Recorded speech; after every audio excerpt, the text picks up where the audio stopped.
قید وہ جوان مردوں کی طرح جیت رہا ہے, لگتا ہے وہ جوان مرد ہے, شیر ہے, دلیر ہے, بہادر ہے, اور اس نے ان کے سارے جو اس کے بارے میں پاکستان کی فکر ہے, اسے اپنے جیل میں جو قید میں دوست ہے, ساتھی ہیں سیاسی پولیٹیکل ورکر, ان کی فکر ہے, پاکستان کی سالمیت کی فکر ہے, پاکستان کے وقار کی فکر ہے, پاکستان کے اداروں کی تباہی کی فکر ہے.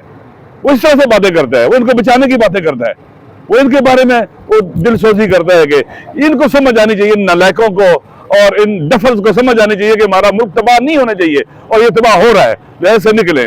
خان صاحب چاہتے ہیں کہ سارے ادارے محفوظ ہوں, سارے ادارے قوی ہوں, سارے ادارے کیا کہتے ہیں کہ اپنا کردار ادا کر سکے, اپنی اپنی جگہ پر کوئی انکروچمنٹ نہ کرے, باہر نہ نکلے. خان کو اگر کوئی فکر ہے, پاکستان کی فکر ہے, پاکستان کی عزت اور وقار کی فکر ہے, پاکستان کی سالمیت کی فکر ہے, پاکستان کے استقلال کی فکر ہے, اور پاکستان کے ارریلیونٹ ہونے سے دنیا کے اندر ان کو بہت زیادہ دکھ ہے, تکلیف میں ہے وہ اس وقت. باقی ان کو اپنی قید کی کوئی پرواہ نہیں ہے. واقعی قید وہ جوان مردوں کی طرح جیت رہا ہے, لگتا ہے وہ جوان مرد ہے, شیر ہے, دلیر ہے, بہادر ہے, اور اس نے ان کے سارے جو اس کے بارے میں انالیسس تھے, اسیسمنٹ تھی, ساری ناکام ہو گئی ہیں. سارے جھوٹ سامنے آ گئے ہیں. کہتے تھے وہ بزدل ہے, گولی لگے گی بھاگ جائے گا, نہیں بھاگا. کہتے تھے وہ نشہ کرتا ہے, کہاں گیا نشہ. کتنا جھوٹ بولتے تھے. کریکٹر اسیسینیشن, پاکستان کے عوام کو جان لینا چاہیے کہ اس ملک کے اندر ہمیشہ کریکٹر اسیسینیشن ہوتی ہے, اور وہ کرتے ہیں, ناکام ہو گئے. وہ کہتے تھے ایک رات جیل میں نہیں گزار سکے گا, وہ جیل میں شہروں کی طرح بیمار نہیں ہوا ہے. عطا ہے پاکستان کے اندر اسلام آباد میں کسی شبابی میں نہیں گیا ہے. الحمدللہ وہ موجود ہے اور فٹ ہے, صحت مند ہے, اور لگتا یہ ہے کہ 70-72 سال کا نہیں ہے, وہ 50-55 سال کا ہے. سر مذاکرات کا کل ایک اہم فیصلہ آئے گا, اس کے لیے آپ یہ بتائیے گا کہ کیا مذاکرات 1.5 لاکھ کا شکار ہو سکتے ہیں؟ دیکھیں یہ فیصلہ آپ دعا کریں کہ عدل ہو اس فیصلے کے اندر, ظلم نہ ہو, کیونکہ عدلیہ اپنا وقار کھو بیٹھی ہے. اور یہ جو فیصلہ کرے گی کہ ایسے کیس کے اندر جسے خود پروسیکیوشن کہہ رہا ہے کہ ان کو کوئی بینیفٹ نہیں ہے, جن کے خلاف کیس ہے, تو پوری دنیا میں رسوا ہوں گے. یہ پوری دنیا میں پاکستان کا نظام عدل اور برباد ہوگا, رسوا ہوگا. یہ اپنے پاؤں پر کلاڑی ماریں گے, اس شاہ کو کہہ دیں گے جس میں یہ بیٹھے ہوئے ہیں. لہذا دعا کریں یہ ایسا فیصلہ نہ کریں. سنیں ایسا فیصلہ نہ کریں. اگر ایسا کر دیا تو یہ انہوں نے اپنے منہ کے اوپر الگ ملی ہے پھر. لہذا مذاکرات خان صاحب نے کہا ہے کہ ہم نے ان کو لکھ کے دینا ہے, مطالبات ہیں جوڈیشل کمیشن کا قیام, اور سیاسی جو قیدی ہیں ان کے راستے میں رکاوٹیں نہ کھڑی کریں, اور کورٹس کو اپنا راستہ لینے دیں.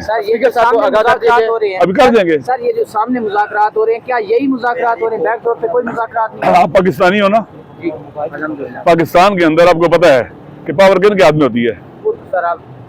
آپ کیا کہتے ہو کہ کیا وہ ارریلیونٹ ہو سکتے ہیں مذاکرات کے اندر؟ لا تعلق ہو سکتے ہیں مذاکرات میں. آپ سنو نا, بیک ڈور میں لا تعلق ہو سکتے ہیں مذاکرات سے, ارریلیونٹ ہو سکتے ہیں مذاکرات سے, نہیں ہو سکتے. ان کے بغیر یہ ساتھ بھی نہیں لے سکتے. بالآخر اچھی بات ہے کہ جن کے پاس پاور ہے, ملک کو اس بحران سے نکالنے کے لیے ان کو اپنا انپٹ ڈالنا چاہیے وہاں پر, تاکہ چیزیں آگے بڑھیں. اور سیاستدانوں کی عزت ہونی چاہیے, سیاستدانوں کا امیج بہتر ہونا چاہیے. اور بس کافی ہو گیا پاکستان کا جی امن و امان کا بحران کھڑا کیا ہوا ہے. خطے میں تحولات جو چینجنگ آ رہی ہیں اس کے اندر یہ بالکل ارریلیونٹ ہیں, یہ بوجھ نہیں اٹھا پا رہے, اور کہیں ملک کو خدا نہ خاصا تو برباد نہ کر دیں. لہذا خان صاحب نے فرصت دی ہے, موقع دیا, ویوٹ دیا ہے کہ مذاکرات ہوں, اور مذاکرات کے ذریعے چونکہ انلیگل لیجٹیمیٹ حکومت ہے اور یہاں سے نکلے جائیں. لہذا خان صاحب چاہتے ہیں کہ پاکستان بچے. دنیا کے اندر جو تبدیلیاں آ رہی ہیں گہرے اثرات پاکستان کے اوپر ہیں, اور پاکستان اپنی معاشی وابستگی کا شکار ہو گیا ہے, معاشی استقرار کھو بیٹھا ہے. جب کوئی بھی ملک معاشی طور پر وابستہ ہو جائے تو کبھی بھی اپنے نیشنل انٹرسٹ ہے, نیشنل سیکورٹی ان کی حفاظت نہیں کر سکتا, اور باوقار اور باعزت ملک نہیں رہتا. لہذا انہیں سخت فکر ہے پاکستان کی تباہی بربادی کی. اس بنیاد پر خان صاحب نے مذاکرات کی بات کی ہے. اور پھر یہ جو 9 مئی 2023 اور 26 نومبر 2024 کا مسئلہ ہے, یہ پاکستان کے اندر بہت اہم ہے.